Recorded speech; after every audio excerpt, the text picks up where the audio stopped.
자, 회화는 사진과 달리 요거 이제 시작할 거예요. 채점 먼저 할게요. 1번에 답은 몇 번이죠? 토론을 했다라고 했을 때의 진품과 예절품에 대한 얘기인데 1번의 답은 몇 번 했어요, 여러분? 4번이에요. 2번의 답은 X 그리고 O. 그치? 다 맞았어요?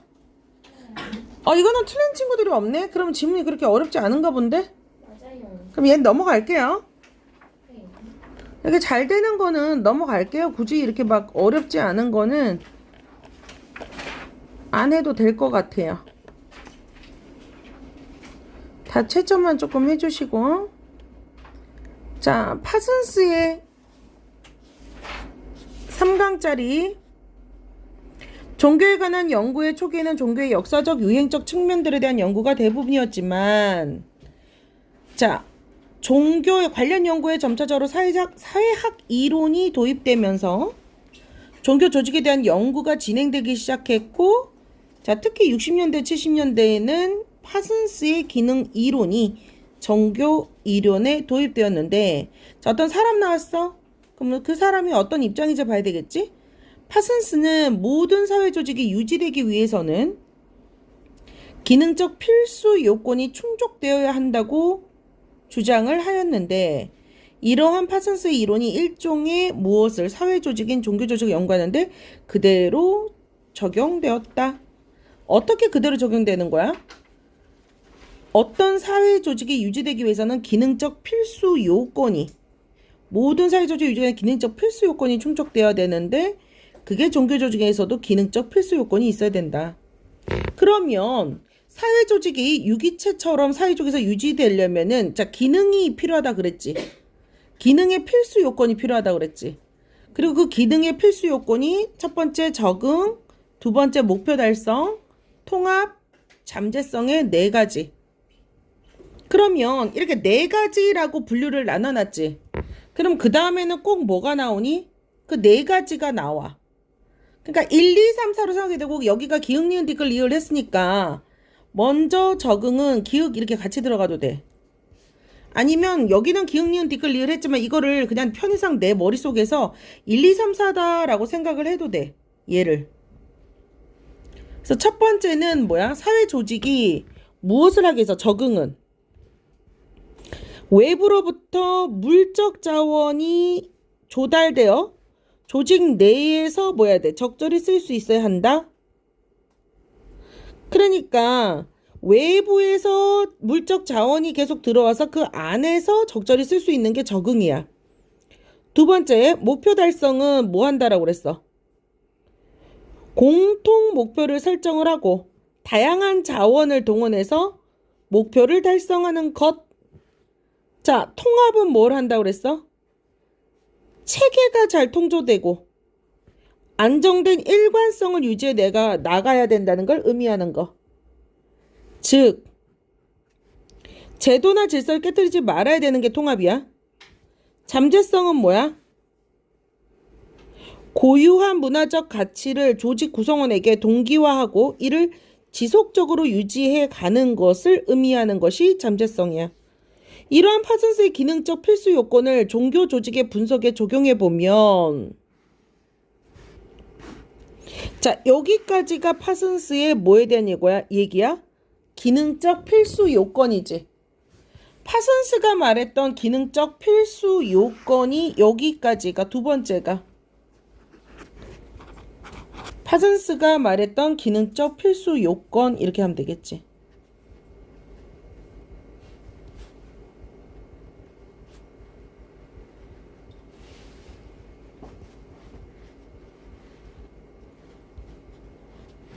자, 얘를 종교 조직에다가 집어넣는다면 우선 적응이 아까 몇 번이었지? 1번이었지.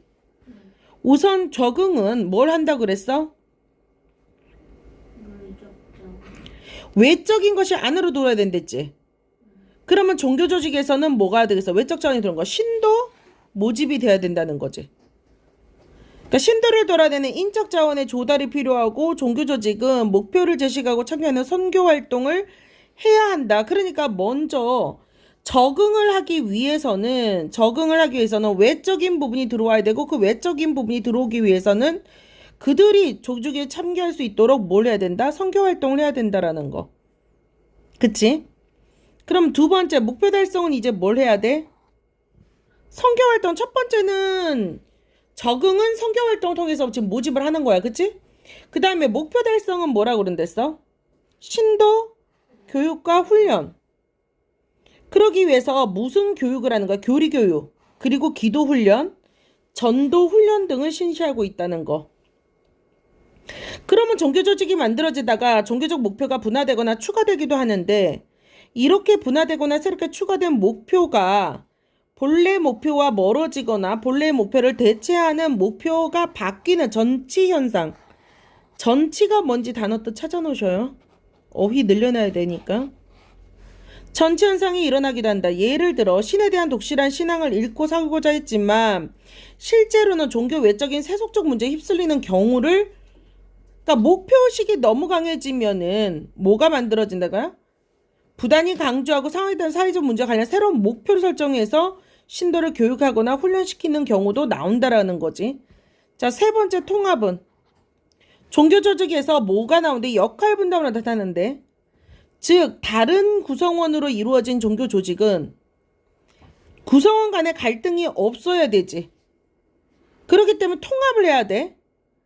그래서 그러한 통합을 하기 위해서 일정한 형식으로 정립돼야 되는데, 그래서 그러한 역할 분담을 위해서 경전을 편집한다거나 교리화, 제2화 등이 이루어지면서 얘가 조직 내부의 권위 체계에 의해 특별한 직책으로, 그러니까 종교 안에서도 직책이 있어서 그걸로 체계화가 된다라는 거지.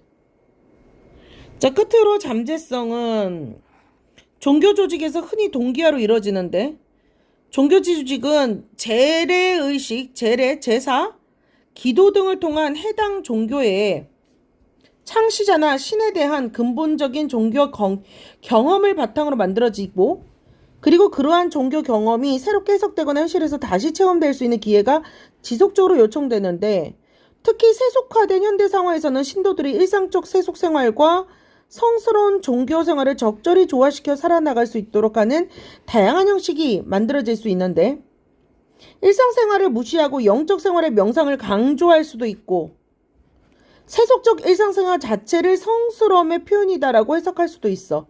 즉 동기부여가 필수적이라는 거지, 마지막으로. 그러니까 아예 세속을 벗어나서 그런 사람들이 있잖아. 종교 집단 안에서만 생활하는 사람들이 있지. 가끔 세상에 활동만 하고, 그 종교 집단 안에서만 따로 이렇게 사는 사람도 있고, 세속에서 열심히 사는 것 자체가 종교라고 생각하는 사람도 있고, 그러니까 그런 식으로 종교가 다양하게 나갔다는 거야. 그냥 이 사람은 종교가 여러 가지로 분화되고 있는 걸 분석하기 위해서 그러는 거야, 형태로. 이처럼 70년대 종교 연구에서는 파슨스의 사회조직이 유지되기 위해서 뭘 한다고 그랬어? 기능적 필수 요건을 종교 조직에 적용하게 되었으며, 이러한 기능적 필수 조건이 종교 조직의 내외부에서 유기적으로 연결되고 완만할 때 종교 조직이 사회 속에서 유지할 수 있다라고 파슨스는 얘기를 하고 있다라고 그랬어요. 그러니까 이거는 그냥 종교의 모습과 종교의 기능적인 어떤 필수가 있고, 그러면 그 기능적인 필수가 종교 조직을 어떻게 유지하고 있는가에 대한 인문지문이야. 종교 조직을 이해하는 거. 그래서 이해하는 건 네 가지가: 적응의 측면에서 본 종교 조직, 목표 달성에서 본 종교 조직, 통합에서 본 종교 조직, 잠재성의 측면에서 본 종교 조직, 마지막으로 종교 조직을 어떻게 유지하는가에 대한 얘기가 나왔지. 1번 위클에 대한 설명으로 가장 알맞은 것은 요거지. 그러니까 이게 주제인 거야. 위클에 대한 설명 자체가 한마디로 요약하면 이거잖아. 파슨스의 기능 이론을 적용해서 종교 조직이 유지되는 요건에 대해서 설명하고 있다. 요게 맞는 거지, 그치? 자, 그 다음에 구체적인 설명. 기읍과 리을의 어떤 요건에 가장 가까운지, 그러니까 얘가 이 행동이 뭐하고 제일 가까운가를 찾으면 되는 거지, 그치? 그러면 자, 장각은 선교 활동을 통해서 종교 조직을 위한 인적 자원을 조달해서, 자, 자원을 조달하는 거 우리 뭐라고 얘기했지? 제일 앞에 있는 거 외부 자원을 안에다 넣는다 그랬으니까 기억이 되겠지. 두 번째는 뭐 안 됐어? 목표를 설정하고 달성하기 위한 것이지. 이게 니은이야. 그러면 장각이 죽고 황건적인 난이 진화되면서 태평도 신도들의 종교적 동기부여가 사라지다. 태평도는 쇠퇴했다. 동기부여가 사라지니까 쇠퇴한 것은 어떤 모습이지? 리을과 같은 모습인 거지. 잠재성. 자, 그 다음에 장각은 방이란 건 종교의 체제를 만들었어. 그건 뭐였죠? 직책을 만든 거? 디귿이 될 수 있겠지. 체제를 만든 거, 그치? 디귿이라고 그랬어. 자, 그 다음에 상속제도. 상속제도는 어땠어? 좀 어려웠니? 쉬웠니? 상속제도 얘가 조금 어려웠을까? 아, 이게 제일 어려웠어? 일단 채점 먼저 한번 해볼게. 자, 1번은 어떻게 되니? 모두 골라보자. 그러니까 가, 나, 다, 라, 바가 되겠어. 두 번째는 막기 위해서 빛을 상속해서, 자, 기억의 취지. 민법에서는 한정 승인과 상속 포기 제도를 만들어냈다. 자, 한정으로 승인하는 거하고 상속 포기 제도를 만들었어. 민법에서는. 자, 이거는 왜 그렇게 만들었어? 한정 승인, 상속 포기 등의 두 가지 제도를 둔 것은 단순 승인을 하면 어떻게 되니? 단순하게 승인을 하면 단순 승인으로 인해 생겨날 수 있는 뭘 막으려고 하는 거야? 상속인의 피해를 막기 위해서지.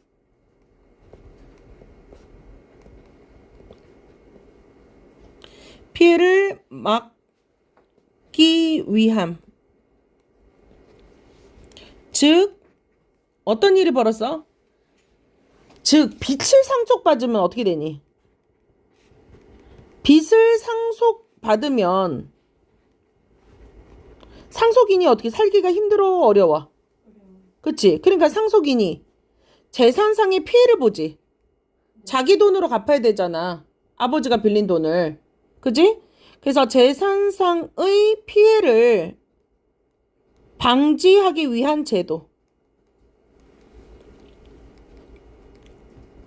안 받는다라고 하면 돼. 빚도 상속이 되는데 그 빚을 안 받는다 이렇게 얘기하면 된다. 자, A씨가 사망한 후 그간 남긴 재산 1억 원에 대한 상속분을 정하자고 했는데 A씨에게 생존해 있는 직계 존속은 없고 배우자 사이에서 무슨 일 했어? 큰아들, 둘째 아들, 막내딸을 두었으나 둘째 아들이 어떻게 됐어? 죽었고 둘째 아들이 그러니까 손자 아내와 10살 된 딸이 있어. 자, 그러면 A씨의 배우자를 포함한 상속인은 A씨가 사망하기 전까지 A씨를 돌보느라 고생한 막내딸에 대한 고마움의 표시로 A씨가 남긴 재산 중 1천만 원의 기여분을 막내빵에 주기로 합의를 했어. 그리고 남은 재산을 나누기로 하였어. 그치? 그럼 일단 그렇게 나누면 막내딸은 얼마를 더 준다 그랬어? 1,000만의 기여분을 더 준다 그랬지.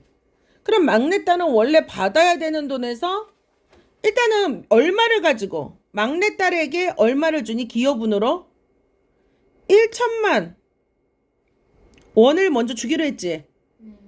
그리고 얼마를 가지고 나눈다? 9천만 원을 가지고 법정에서 나누기로 했어. 그러니까 그렇게 9천만 가지고 나누면 그러면 어떻게 되니? 배우자는 A씨 배우자, 큰아들, A씨 배우자, 큰아들, 아들, 그리고 막내딸이네. 둘째 아들, 막내딸, 그치? 그럼 배우자는 얼마를 받니?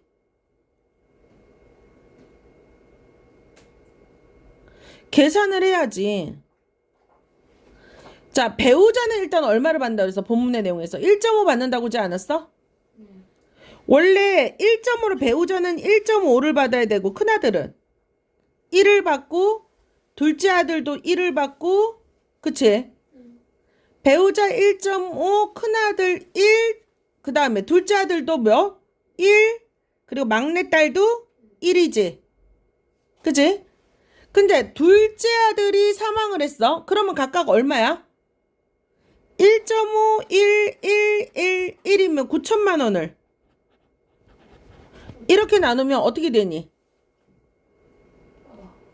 3천 그리고 각각 몇? 2천, 2천, 2천, 2천 하면 되니? 응? 원래 이렇게 되는 건 맞니? 아, 자식이 왜 하나가 더 생겨버렸어? 원래 이렇게 돼야 되는 거지, 그치? 어? 그럼 9천이 되지? 자, 이렇게 됐는데 누가 문제가 됐어? 첫째 아들 말고 이 둘째 아들이. 둘째 아들이 무슨 일이 벌었지? 죽었지? 그럼 이 2천만 원이 또 이제 어떻게 나눠져야 돼? 그치? 아들하고 지금 배우자하고 또 누가 더 누구로 됐어? 배우자하고 딸이 있지? 그럼 배우자는 또 1.5가 돼야 되고 딸은 몇이 돼야 되지? 1이 돼야 되지. 그러면 배우자는 얼마야? 둘째 아들의 배우자는 1,200. 딸은 얼마가 됐지? 800만 원을 상속받아야 되겠지. 이해됐니? 그러면 상속 금액이 배우자는 얼마? 3천만 원. 큰아들은 2천만 원. 둘째 아들도 얼마? 2천만 원. 그리고 막내딸은 얼마야? 2천에다가 뭐를 또 받니? 1,000을 또 나중에 또 받겠지, 그치? 일단 2천만 원 받고 그러니까 3천만 원 받는 거야, 그치? 기업은 1천만 원을 또 받잖아, 그치? 총은 3천만 원인데 여기서는 일단 2천만 원을 쓰는 게 맞지? 플러스 여기 1,000만 원을 받는 거야, 그치? 어? 그리고 여기서 배우자가 1,200, 딸은 800. 그럼 계산이 됐니? 그러니까 이 계산을 나눠주는 거를 얘가 설명을 해주는 거야. 무슨 말인지 알겠어? 그래서 이게 너무 어려우면 얘는 노트에다가 정리를 조금 해놓으면 좋겠어. 요점 정리를 좀 해놓으면 좋겠어, 상속은. 자, 봐보자. 어렵다고 했으니까 질문 한번 봐볼게. 상속이란 피상속인의 사망에 의해 피상속인, 그러니까 상속을 안 하는 사람이 죽어서 피상속인이 가지고 있던 모든 재산상 권리와 의무가 누구한테 가는 거? 상속인에게 승계되는 것을 말하는데, 상속의 순위는 피상속인의 직계의 비속, 직계의 존속, 그리고 형제, 자매, 사촌인의 반계 혈족의 순으로 정해지며, 자, 직계 비속이 뭐야? 자기로부터 뭐라고 했어? 직계로 이어져 내리는 혈족. 즉, 누구? 아들, 딸, 손자, 증손을 얘기하는 게 직계 비속이야. 직계 존속은 어디서부터 오는 거? 조상으로부터 직계로 내려서 자기한테 오는 조상이야. 그 조상에서 오는 부모, 조부모 등을 얘기하는 거고, 반계 혈족은 뭐야? 같은 조상인데 나간 백부모, 숙부, 외숙모 이런 형제들을 얘기하는 거야. 먼저 가장 중요한 거는 직계 비속을 받는데 직계 비속이 없을 경우에 이렇게 존속으로 가게 되고 없을 때 이렇게 가게 되는 거라고. 무슨 말인지 알겠어? 어? 내가 죽었는데 나는 자식도 없고 결혼도 하나도 안 했어. 그럼 내 돈은 다 누구한테 가는 거야? 직계 존속하는 데 가는 거지. 그러니까 직계 존속이 또 없으면 직계 존속은 누구겠어? 우리 부모님한테 가는 거란 말이야. 근데 우리 부모님도 만약에 없어, 돌아가셨어. 그러면 내 돈은 누구한테 가는 거야? 내 동생한테 가는 거야. 내 동생한테 가겠고 그 동생도 만약에 없어. 그럼 이제 어디로 가는? 친척들한테 가는 거야. 무슨 말인지 알겠어? 요거 순서 알겠어? 그래서 직계 비속이나 직계 존속에 있는 경우에는 피상속인의 자 누구는? 배우자는 상속인과 같은 순위로 상속인과 같은 순위로 공동 상속인이 된다. 그러니까 배우자도 직계라는 말이 아니고 직계 존속, 직계가 아니더라도 배우자도 뭐가 돼? 공동 상속인이 된댔지. 그러면 상속인이 여러 사람인 경우에 유산의 비율을 일컫는 상속분이 있는데 유언에 의해서 지정될 수도 있는데 그 유언은 만약에 유언이 있으면 유언대로 가는 게 먼저 맞아. 근데 유언은 뭐가 무조건 있어야 돼?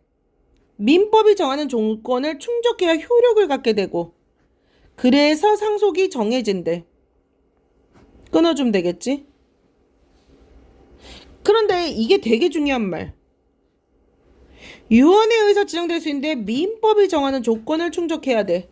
그러니까 유언을 그냥 내가 내 전 재산은 큰아들한테 준다 사인 땡땡 이렇게 해놓으면은 유언의 효력이 있을까 없어? 없어요. 공증 받아야 돼요. 내가 이거는 모두 큰아들한테 준다라고 하는 것을 변호사나 어떤 공증기관에 누가 보는 앞에서 그걸 해줘야 돼. 모든 사람이 있는 데서 공증을 해놔야 돼. 안 그러면 그래서 그것 때문에 다툼이 되게 많아. 그래서 어떤 경우에는 어떤 일이 벌어졌냐면은 아버지가 원래 유언을 했었는데 돌아가시기 직전에 막내가 굉장히 원래 아버지는 유언장을 써놨었는데 또 아버지가 돌아가시기 전에 막내 아들이 아버지를 되게 잘해주면서 유황원에서 아버지를 데리고 나와버려갖고 아버지한테 영상으로 찍어갖고 유언한다 땡땡 그러면서 고개 끄덕거리면서 이걸 또 새로 작성을 해버리는 경우는 뒤에는 유언이 그게 또 효력을 또 하거든요. 그리고 뭐 이틀 만에 아버지가 그래 모든 재산은 막내한테 돌려준다 막 이런 식으로 돼가지고 막내는 미국에서 생활하다가 아빠 아프다는 소리 듣고 와가지고는 모시고 가가지고는 뭐 그런 일이 있었다고 뭐 그래 재산 싸움이 있었다 어쩌다 뭐 이런 얘기들이 있더라고. 자 그런데 피상속인이 아까처럼 유언을 지정하지 않았으면 어떤 일이 벌어지니? 법에서 정한 상속분 규정에 따라 상속이 이루어진다라고 한 거야. 그러니까 여기서 끊어줘야 돼 얘들아. 유언에 의해서 상속을 나눠주는 경우 유언이 아닌 경우에 나눠지는 경우는 법에서 정해진 대로 나눠지는 거야. 이해됐니? 무슨 말인지 이해됐니?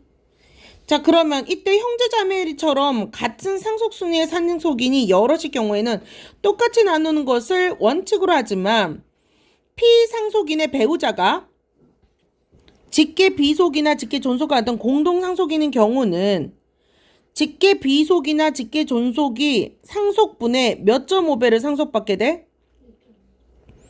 자 배우자가 뭐 한 경우 배우자가 직계 비속이나 직계 존속 공동 상속일 때는 배우자는 1.5배를 상속받는다라고 되어 있지.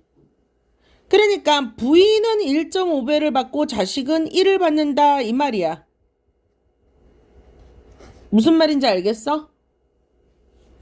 여기서 그거 말을 해준 거야. 여기서 이제 배우자가 1.5배를 받는다가 나온 거야. 무슨 말인지 알겠니? 자, 상속인인 직계비속이 사망한 경우에는 직계비속이 사망한 경우에는 그 상속이 받는 상속분을 사망한 상속인의 누구하고 누가 또 나누어?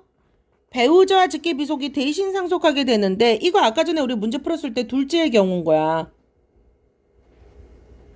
이해됐니? 그러니까 문제를 보니까 더 잘 이해가 됐지 거꾸로. 그러니까 둘째가 됐을 때는 둘째는 둘째의 부인하고 그 자식이 또 받게 되는 거야. 무슨 말인지 알겠지? 이런 경우에도 역시 1.5대 1이다. 그리고 민법에서는 그러니까 또 한번 끊어줘. 어려우면. 피상속신을 부양을 했거나 재산 및 유지 증식에 특별한 기여를 한 경우에는 일정한 뭐를 줄 수 있어? 기여분도 줄 수 있어. 네가 더 고생했으니까 네가 더 많이 받아라 라고 가족이 합의를 하면 된다고. 그 가족이 합의를 하는 것은 합의를 통해서 이 중요하지. 다른 상속인 간의 합의. 그러니까 막내가 우리 아버지가 돌아가기 전까지 막 병원도 모시고 다니고 막 식사도 계속 대접해 드렸고 훨씬 더 많은 노력을 했단 말이야. 아니면 재산을 늘리는데 되게 뭐 아버지 돈을 가지고 주식 투자를 해가지고 원래 아버지가 5천밖에 없었는데 그걸 1억으로 만들어줬다면 가족이 네 덕분에 이렇게 된 거다 하고 너한테 더 많이 줄 수도 있다는 거지. 가족의 동의가 있을 때 그렇게 된다는 거야. 그러면 이렇게 원래 이렇게 편편하게 가면 되는데 막 싸워. 네가 돈 더 받네, 내가 더 받네 이러고 싸운다고. 그래서 기여분인자 되면 전체 상속 중에서 기여분을 빼고 남은 재산을 대상으로 나누게 된다. 아까 전에 문제에서 1억 중에서 1,000만 원 빼고 9천만 원으로 나눈 거 기억나지? 이게 기여분이야. 됐니? 자, 상속인이 그 다음에 또 뭐라 그래? 채무를 포함한. 그런데 빚도 사피상순의 모든 재산의 권리와 의미를 제한 없이 승계한 것을 인정하는 것을 뭐라고 말해? 단순 승인이라고 한다. 그러면 아버지가 1억을 남겨놨지만 아버지가 빚이 또 한 2천만 원이 있어. 그걸 다 받는 거야. 그러면 아버지의 돈 1억에서 2천만 원의 빚을 갚고 남은 걸 나눠야 되겠지. 이럴 때는 단순 승인을 하면 좋은데 만약에 아버지가 재산은 1억을 남겨놨는데 빚이 2억 3억이야. 그럴 때는 어떻게 하는 거야? 포기하는 거야. 그럼 그 1억 가지고 그 2억 3억 빚진 사람 나눠서 비율별로 받는 거야. 그래서 돈 빌려주는 사람이 되게 억울하게 될 수도 있긴 해. 저는 죽어버리면 그 사람의 돈을 갚을 수 있는, 받을 수 있는 방법이 없어. 그래서 돈 함부로 빌려주지 마세요. 네? 그래서 일반적으로 상속 개시가 있으면 안 날로부터 언제까지? 3개월 내에 상속에 대한 특별한 의사표시를 하지 않으면 단순 승인이 이루어진 거로 간주해서 가게 된다고. 그렇게 되면 옛날에 그런 경우도 있었어. 아버지가 죽은지를 몰랐는데 어릴 때 집을 나와서 살고 있었는데 아버지가 굉장히 빚을 많이 남겨놓고 죽어버린 거야. 아버지가 너무 갖은 학대와 막 이런 걸 해서 집을 나와서 살고 있었는데 얘는 그 아버지 죽은지 몰랐고 3개월 지나서 빚이 어마어마하게 있다 자식한테 가버린 거야. 근데 3개월이 지나버렸어. 갚아야 돼. 그래서 그때는 이제 또 이제 안날로부터 이제 언제 알았는가 시점을 갖다 정확하게 다시 이제 소송을 해서 무효를 만들어내는 게 필요해. 자, 그런데 이와 같은 단순 승인인의 피상속인의 권리와 의무가 모두 승인계되어 상속인이 피해를 보는 경우가 생길 수도 있는데 상속인에게 빚이 승계되는 경우가 피해를 보는 경우야. 그래서 피상속인이 가지고 있는 재산상의 권리와 의무에는 재산상뿐만 아니라 빚도 포함되는데 사망해야 됐다고 생각했기 때문에 사망한 빚을 갚을 필요 없다 생각하지만 원칙적으로는 그렇지 않기 때문에 아까 전에 한정으로 승인하는 것과 상속 포기 제도를 만들어준다고. 그러니까 이렇게 포기를 해주는 건 뭐 때문이야? 피해를 막기 위한 거지. 무엇에 의한? 단순 승인에 의한. 아까 나왔잖아. 단순 승인으로 인해 생겨날 수 있는 피해를 한정 승인해주거나 상속 포기로 마련해준다는 거. 자, 그럼 두 개로 나눴으니까 두 개를 또 설명해주겠지? 그치? 그러니까 여기는 피해를 보는 것에 대한 얘기잖아. 여기서부터는 피해를 보는 것에 대한 얘기야. 그러니까 여기 아래하고 여기하고가 지금 다른 내용인 거지. 상속을 받는 거, 이거는 상속을 포기하는 거에 대한 거잖아. 단순 승인에 대해서 포기하는 것은 자, 첫 번째 뭐가 있다고? 한정 승인. 두 번째는 뭐라고? 상속 포기. 그러면 한정 승인은 뭐야? 취득할 재산의 한도에서만 빚을 갚을 것으로 조건으로 상속을 승인하는 거. 즉, 아까 말했지? 상속받을 돈으로 빚을 먼저 갚은 후에 나머지의 재산을 상속하는 방법. 이럴 때 언제 많이 할 때 이렇게 한다고? 상속받을 재산과 빚의 규모를 모를 때. 그럴 때 이걸로 승인하는 거야. 한정 승인. 모르는데 그냥 무조건 상속받겠다 그래도 문제고 안 받겠다 그래도 또 돈이 더 남으면 그것도 손해보는 거잖아. 그치? 그러니까 뭐를 하는 거야? 빚을 갚을 수 있으면 갚고 그 다음에 남는 거 하겠다. 그런데 만약 못 갚을 정도로 빚이 너무 많다 그러면 한정 승인이기 때문에 안 받아도 되는 거지. 그 빚을 그냥 포기하는 거랑 똑같아지는 거지. 그게 한정 승인이야. 그럼 포기는 아예 포기하는 거고 처음부터 빚이 많을 때 알았을 땐 포기해버리겠지. 무슨 말인지 알겠어? 지문이 어렵지는 않죠? 그리고 난 다음에 반면에 상속 포기 두 번째는 상속 포기는 뭐야? 여기 상속 포기는 확실한 거야. 빚보다 적을 것이 확실할 때는 신고하는데,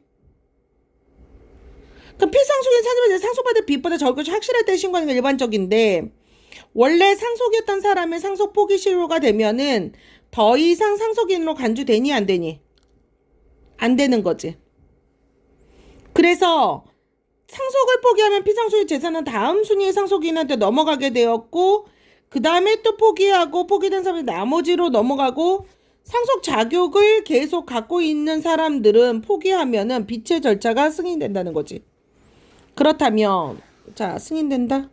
그렇다면 한정 승인이나 상속 포기 신고는 아무 때나 돼? 그러면 재산은 없고 빚만 있다면 사망하지 않더라도 상속 포기 미리 약정을 하는 것이 낫지 않을까? 우리 법은 그럴 수는 없어. 상속 포기 신고를 할 수 있는 거는 뭐라 돼? 법으로 정해놨어. 그래서 3개월 내에 신고를 해야 되는데 그 기간이 지나면 단순 승인한 것으로 보는 걸로 해서, 그래서 원칙이야.